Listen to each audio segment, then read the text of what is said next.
Mesdames, Messieurs, bonsoir et bienvenue à cette dernière édition d'information de la soirée sur Canal 7. Et nous ouvrons avec l'éducation pour dire que les épreuves du baccalauréat 2017 ont officiellement démarré ce mardi à Libreville au Gabon avec les jeunes aveugles et malvoyants qui, face à leur machine, ont pris place dans leur centre d'examen, la Fondation Horizon Nouveau. Le reportage de Rona Charline Moukonde sur les images de Rodrigue Simangoya. Ils sont 4 à s'être présentés ce mardi pour l'épreuve écrite d'éducation physique et sportive du baccalauréat session 2017. Ces candidats sont revenus ici, à la Fondation Horizon Nouveau de Libreville. Ils sont venus tout sereins. C'est déjà des habitués, des épreuves. Ils ont fait passer le CEP, le BPC et voici le bac. Donc ils sont sûrs d'eux, ils savent quelles questions répondre par rapport à l'épreuve qui leur est présentée. Ces candidats sont pour les membres de l'association des parents d'élèves de la Fondation Horizon Nouveau, une valeur sûre pour accompagner l'œuvre de l'ancienne première dame du Gabon, Feu Edith Lucie Bongo Ondimba. Les enfants qui passent le bac aujourd'hui ont été suivis. Donc et là, ils passent le bac. Nous sommes très ravis. Parce que les gens croient que l'handicapé ne peut rien faire, que c'est une personne exclue de la société. Alors on voit ces enfants faire le bac avec le braille, parce qu'ils ne voient pas. Et c'est vraiment encourageant. À ce jour, la Fondation Horizon Nouveau aura accompagné près de 500 enfants aux examens et concours après avoir bénéficié d'une prise en charge pédagogique et éducative selon leur situation et aptitudes. L'œuvre de l'ancienne première dame du Gabon, Feu Edith Lucie Bongo Ondimba, destinée à accueillir des enfants présentant des difficultés psychomotrices, est visiblement en train de s'éteindre. De cet appel à l'aide lancé par le président de l'association gabonaise des aveugles et malvoyants. Retrouvons une fois de plus Rona Charline Moukonde et Rodrigue Simangoya. Pour avoir été témoin des beaux jours de la Fondation Horizon Nouveau de Libreville, le président de l'Association gabonaise des aveugles et malvoyants s'est saisi du lancement du baccalauréat session 2017 pour présenter son cri du cœur quant à la réouverture de ces lieux. La scolarisation des personnes vivant avec un handicap est menacée au niveau de la Fondation Horizon Nouveau. Les enfants qui reçoivent les enseignements et les connaissances ici à Horizon Nouveau, qu'à ce jour, mais vu les problèmes que connaît la Fondation, nous disons et nous lançons un appel solennel aux plus hautes autorités. Un appel qui se fait l'écho des lamentations des parents d'enfants vivant avec un handicap. Le cœur qui saigne parce que j'ai vu ces enfants venir à Horizon Nouveau. Comme il disait, avec des handicaps, les malvoyants, les déficients. C'est-à-dire qu'il y en a qui ont le corps bien, mais la tête n'est pas bien. Alors, voyez, ces gens-là ont évolué ici. Ils ont évolué ici. Alors, aujourd'hui, lorsque je vois cette structure fermée depuis 1 an, ça me fait mal. Le décès de la fondatrice de la Fondation Horizon Nouveau aurait-il entraîné la disparition de cette œuvre? La question vaut son pesant d'or. Célébration ce jour du Mandela's Day, un événement qui a lieu le 18 juillet de chaque année depuis 2010. Le Mandela's Day rappelle donc les 67 ans durant lesquels Nelson Mandela s'est battu pour l'égalité des races dans son pays, l'Afrique du Sud. Et cette journée invite chaque personne à prendre 67 minutes de son temps pour poser une action en faveur de l'humanité. Et pour cette année, l'accent est mis sur la lutte contre la pauvreté. Les détails avec Michel Tini. Consacrer 67 minutes aux autres par des actions symboliques ou caritatives, c'est le sens du Mandela Day. D'ailleurs, l'Organisation des Nations Unies se joint à la Fondation Nelson Mandela pour demander à chaque citoyen de se mettre au service de l'autre. Chaque être humain a la possibilité et la responsabilité de changer le monde pour le rendre meilleur. Et la journée internationale de Nelson Mandela est l'occasion d'agir et d'inspirer ce changement. Nelson Mandela a mis sa vie au service de l'humanité en tant qu'avocat, spécialiste des droits de l'homme, prisonnier de conscience, architecte international de la paix et premier président démocratiquement élu d'une Afrique du Sud libre. La journée internationale Nelson Mandela, célébrée tous les 18 juillet, a été créée par l'UNESCO afin d'honorer les idéaux pour lesquels le premier président noir d'Afrique du Sud s'est battu 67 ans durant. Pour la première fois, la fondation qui porte son nom publie un guide du Mandela Day, axé cette année sur la lutte contre la pauvreté. Au Gabon, les festivités marquant le Mandela's Day ont été organisées par l'association Alumni Gabon sur le thème « Le leadership au cœur de la jeunesse gabonaise ». Le reportage de Rona Charline Moukonde sur les images de Wolfgang Mbada. À l'instar de la communauté internationale, les festivités du Mandela Days ont été marquées à Libreville par les jeunes de l'association Alumni Yali Gabon autour de deux principales actions. Rappeler pourquoi nous étions là aujourd'hui, donc pour célébrer cet homme, ce leader, cet Africain, ce père, donc, qui a renoncé à tout pour le sacrifice du plus grand intérêt. Pour parler de l'importance du leadership chez les jeunes du continent et d'ailleurs, le choix de l'association Alumni Yali Gabon s'est porté sur Geoffroy Fumbula Libeka, acteur majeur de mouvements associatifs de jeunesse. C'était de nous amener, nous jeunes, à comprendre que nous sommes nous-mêmes responsables de ce qu'adviendra notre pays demain, après-demain. Pour les 10-15 années à venir, quelle est la projection que nous, les jeunes, nous faisons de notre pays? Et cette projection, nous devons commencer à la matérialiser maintenant. 67 ans après, la lutte contre l'apartheid et pour la paix en Afrique du Sud demeure un modèle qui inspire. Notre leadership est vivement attendu pour notre pays. Notre nation a besoin d'une dynamique nouvelle, d'un souffle nouveau, et ce souffle est dans chaque jeune, de tous bords, j'ai envie de dire, de tous bords politiques, de toute obédience religieuse, de toute, de toute compétence professionnelle. Le Mandela Washington Fellowship est l'un des 3 programmes du Young African Leaders Initiative, une initiative du président Obama qui date de 2010. Diplomatie pour la suite, l'Égypte a annoncé qu'elle va cesser d'accorder des visas aux citoyens du Qatar à leur arrivée dans le pays. Il s'agit là d'une conséquence de la crise diplomatique qui oppose le Qatar à ses voisins du Golfe. Il faut rappeler que le Qatar est accusé par le Caire et d'autres pays du Golfe de soutenir le terrorisme. Les détails avec Judith Kwendo. Bientôt, l'Égypte va cesser d'accorder des visas à l'arrivée pour les Qataris. Le porte-parole du gouvernement égyptien Mahmoud Ghazi a indiqué que les voyageurs devront faire la demande de visa dans un consulat ou une ambassade. Il a toutefois précisé que la mesure n'était pas encore en vigueur, que le gouvernement travaillait sur des ajustements et que les nouvelles règles ne concerneront pas les voyages de groupes organisés. Le porte-parole du ministère des Affaires étrangères a quant à lui indiqué que cette mesure ne s'appliquera pas aux conjoints des Égyptiens ni aux étudiants qui auront droit à un visa touristique à leur arrivée sur le territoire. La décision a été annoncée lundi lors de la rencontre du ministre égyptien des Affaires étrangères, Sameh Choukri, et son homologue koweïtien, Sheikh Sabah Khaled Al-Sabat, qui tente de jouer un rôle de médiateur dans la crise sans précédent dans le Golfe. Le ministère égyptien a insisté sur le fait que le Qatar devait répondre aux demandes des pays arabes pour lever l'embargo qu'il lui impose depuis le 5 juin. L'Égypte, l'Arabie saoudite, les Émirats arabes unis et Bahreïn ont fourni à Doha une liste de 13 demandes, dont celle de stopper son soutien au mouvement des frères musulmans ou de fermer la chaîne de télévision Al Jazeera, soulignant qu'en attendant l'application de la mesure, les visiteurs de nombreux pays, en particulier les ressortissants occidentaux, qui fournissent de gros contingents de touristes, gardent la possibilité de se procurer un visa de court séjour avec des formalités réduites à leur arrivée, notamment dans les aéroports. Économie à présent et nous allons en Côte d'Ivoire. Il faut dire que le projet de construction du métro d'Abidjan est en bonne voie. En témoigne l'aide de la France à cet effet d'un montant de 1,4 milliard d'euros. Les détails avec Marielle Biogou. Les Ivoiriens peuvent déjà se réjouir de l'arrivée du métro dans la capitale économique de leur pays. La France vient en effet de débloquer 1,4 milliard d'euros pour la concrétisation du dit projet.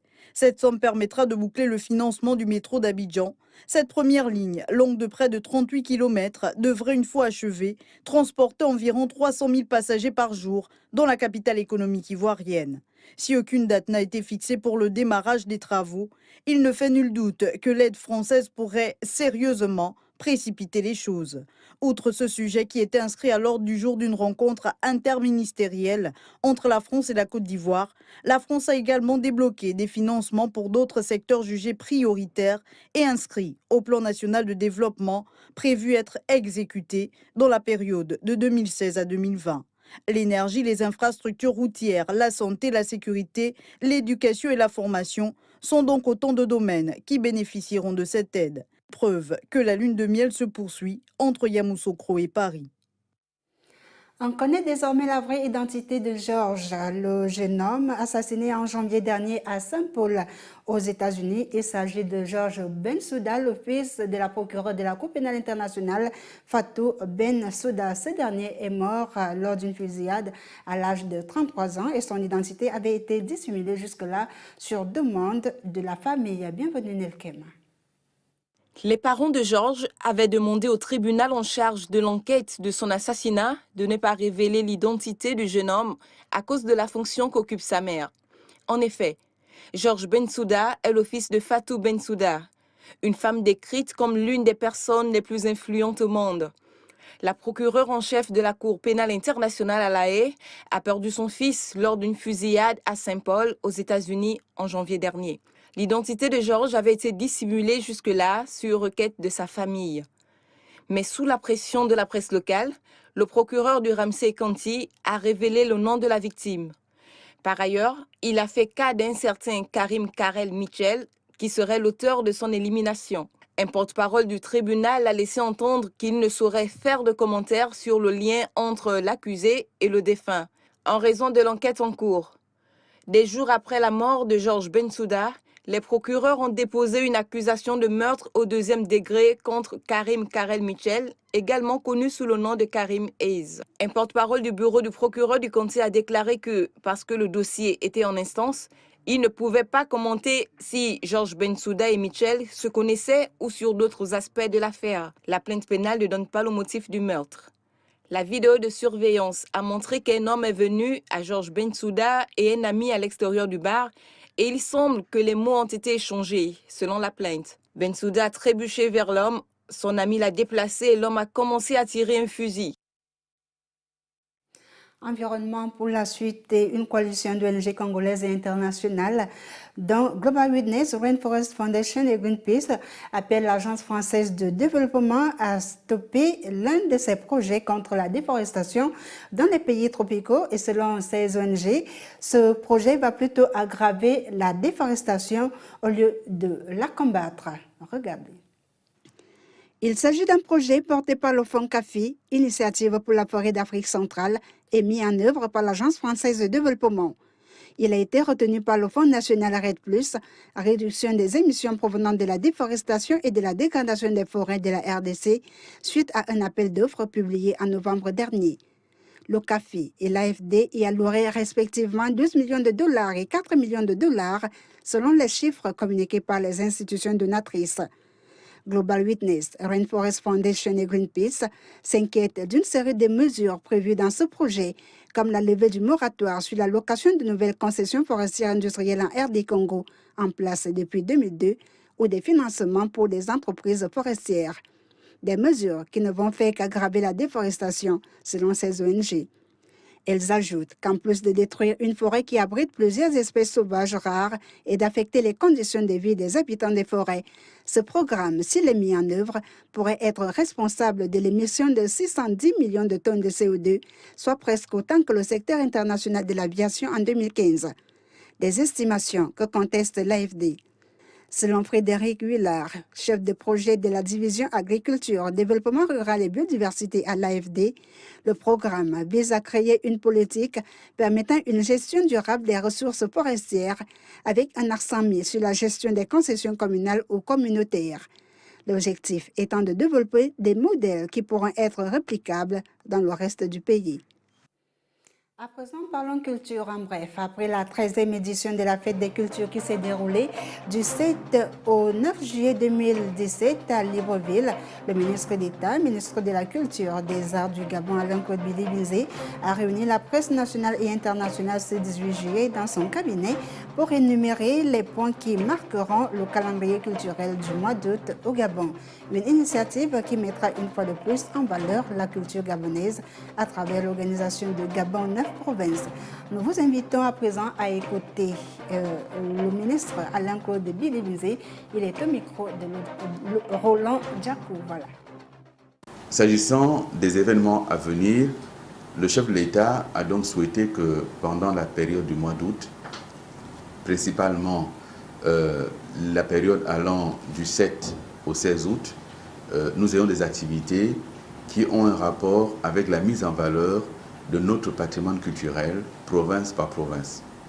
Il s'agit donc d'organiser ce qu'on va appeler Gabon 9 provinces. Gabon 9 provinces sera donc l'occasion de découvrir les spécificités de chaque province. En 9 jours, nous aurons l'occasion d'avoir à la fois une exposition permanente de 9 provinces, mais chaque jour, une province sera à l'honneur. Donc nous aurons le 8 août, la province de l'Estuaire. Nous avons préféré garder l'ordre normal de G1 à G9 pour ne pas avoir à bouleverser l'ordre normal d'identification des provinces. Donc le 8 août, nous aurons à l'honneur la province de l'Estuaire. Le 9 août, la province de Haute-Ogooué. Le 10 août, la province du Moyen-Ogooué. Le 11, la province de Langounier. Le 12, la Nyanga. Le 13, le Goué-Vindo. Le 14, le Goué-Lolo. Le 15, le Goué-Maritime. Et le 16, le Wolontem. Une fois que nous avons mis chaque province à l'honneur pour un jour, nous avons donc le 17 août le rassemblement de l'ensemble des provinces pour célébrer la fête nationale du 17 août. À côté de l'événement Gabon 9 provinces, le ministre d'État, ministre de la Culture, a également annoncé d'autres événements. Il est toujours au micro de Roland Djakou. La journée du drapeau, c'est pour la nation l'occasion de magnifier son symbole le plus représentatif, le symbole qui identifie le pays à l'international, aux Nations Unies et ailleurs, c'est d'abord le drapeau. On va cette année introduire également une présence culturelle. On va avoir un certain nombre de chefs coutumiers, province par province, qui seront là. On va identifier 9, chacun représentant une province, et qui seront là également à l'occasion de la fête du drapeau. Et ensuite, après le 17 août, nous avons pensé renouer avec un certain nombre d'activités qu'il y avait dans notre pays. Et cette fois-ci, nous voulons organiser la nuit de la mode. La nuit de la mode, parce qu'on a des créateurs de mode, on a des personnalités qui sont connues aujourd'hui à l'international, mais qui n'ont plus d'espace d'expression dans notre pays. On a aussi des jeunes créateurs et nous voulons leur consacrer un temps. Le 16 août dans la journée, une fois qu'on a fini avec la province du Wolontem, nous nous retrouvons donc le soir au musée pour sortir les masques. Chaque province verra la sortie d'un masque.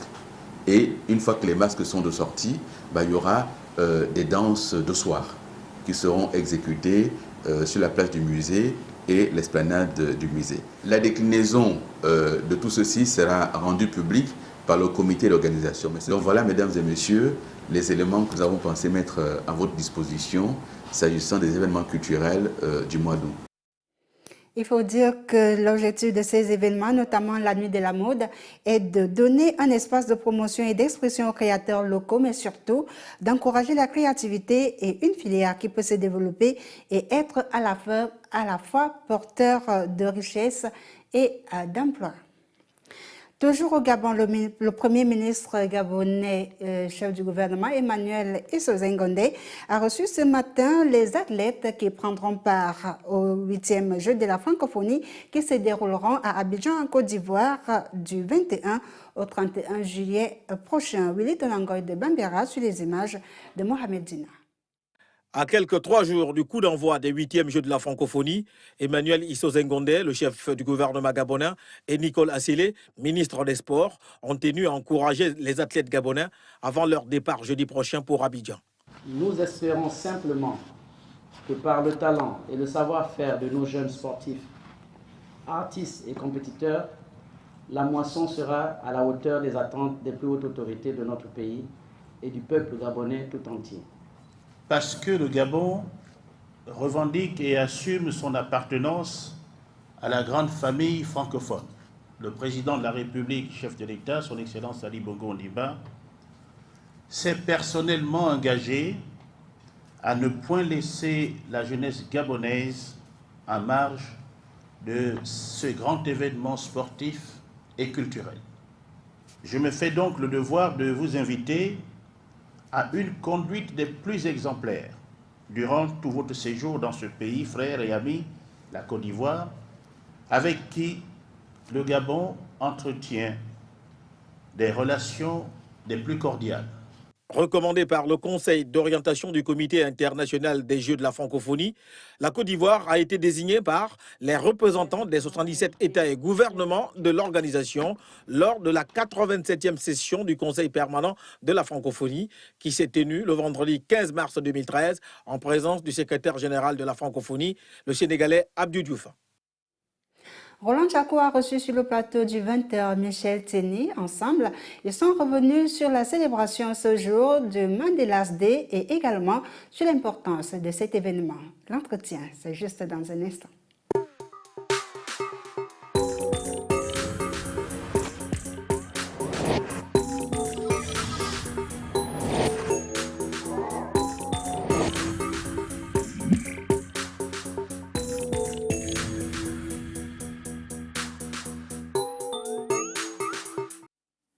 Michel Teni, bonsoir, bienvenue. Bonsoir Roland. Alors vous êtes là pour nous parler du Mandela Day. À quoi doit-on cette journée, Michel? Bien Roland, il faut dire que la journée internationale Nelson Mandela, en anglais Mandela Day, fut proclamée par l'UNESCO le 10 novembre 2009. Elle est célébrée le 18 juillet de chaque année pour commémorer comme ça la contribution de Nelson Mandela, militant de la cause anti-apartheid et premier président noir d'Afrique du Sud pour sa promotion à une culture de paix durant 67 minutes de son temps. Chaque personne doit œuvrer en faveur de l'autre. Alors, quelle est la particularité de cette journée pour cette année 2017 ? Il faut dire que la particularité de cette année, c'est que cette journée est placée sous le signe de la lutte contre la pauvreté dans le monde. Il faut dire, voilà, cette année, l'accent est mis sur la lutte contre la pauvreté, ce que souhaite la Fondation Nelson Mandela dans l'esprit de justice sociale qui animait Madiba. Aujourd'hui, donc, chaque citoyen du monde est appelé à consacrer 77 minutes de son temps à la collectivité par des actions symboliques ou caritatives, un appel qui a une résonance toute particulière en Afrique du Sud, d'autant plus que plusieurs activités et manifestations ont eu lieu dans ce pays, notamment des campagnes de sensibilisation. Et pour vous dire, cet événement en Afrique du Sud est considéré comme l'événement de l'année, Roland. Pas seulement en Afrique du Sud, parce que Nelson Mandela était un homme connu à travers le monde, raison pour laquelle le monde célèbre cette journée. Alors Michel, peut-être revenir un peu sur le parcours de cet homme atypique. Et voilà, pour parler, nous ne saurons parler de Nelson Mandela en quelques mots, hein, Roland. Alors, pour le résumer, pour le résumer, voilà, il est né le 18 juillet 1978 à Vezo et dans un village de l'Afrique du Sud, voilà, est décédé en 2013 à l'âge de 95 ans. C'est l'héros de la lutte anti-apartheid. De son vrai nom, Nelson Rolihlahla Mandela. Il rejoint comme ça l'ANC en 1943 et passe 27 ans en prison. Sorti de prison, il reçoit donc le prix Nobel de la paix et en 1994, il est élu président de la République du Sud-Africain. Alors, Michel Tseni, peut-être de manière aussi très rapide, a-t-on l'impression aujourd'hui que le message de Madiba est suivi, notamment en Afrique du Sud, son pays? Il faut dire que dernièrement, l'Afrique du Sud brille par des tensions à la fois xénophobiques, des violences faites aux femmes, mais le pays veut comme ça inverser la tendance parce que ce pays a initié comme ça des initiatives telles que la suppression des visas pour les pays africains, pour de nombreux pays africains, et le pays compte désormais changer de nom selon le ministre de la Culture. Il veut comme ça donner le nom d'Azania. Azania, ce nom où chaque Sud-Africain, selon lui, il se retrouve par rapport au nom actuel qui, selon toujours le ministre de la Culture, s'apparente plus à la situation géographique du pays. Et donc, pour finir, 67 minutes pour donner de son temps à l'autre.